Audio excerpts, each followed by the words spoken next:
Hier aan die skadu kant van die Magalies, aan die ooste kant van die Moot, is dit tyd om biltong te eet en koffie te drink.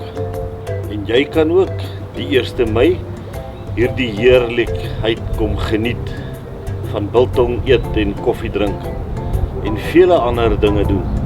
Jy moet ook onthou om die kaartjie te koop vir die jagkompetisie, want dan kan jy jou eie biltong gaan maak later. Maar daar is vele ander kompetisies waaraan jy ook kan deelneem. So onthou Woensdag 1 Mei, hier aan die skadu kant van die Magalies, aan die ooste kant van die Moot, die Magaliesfees.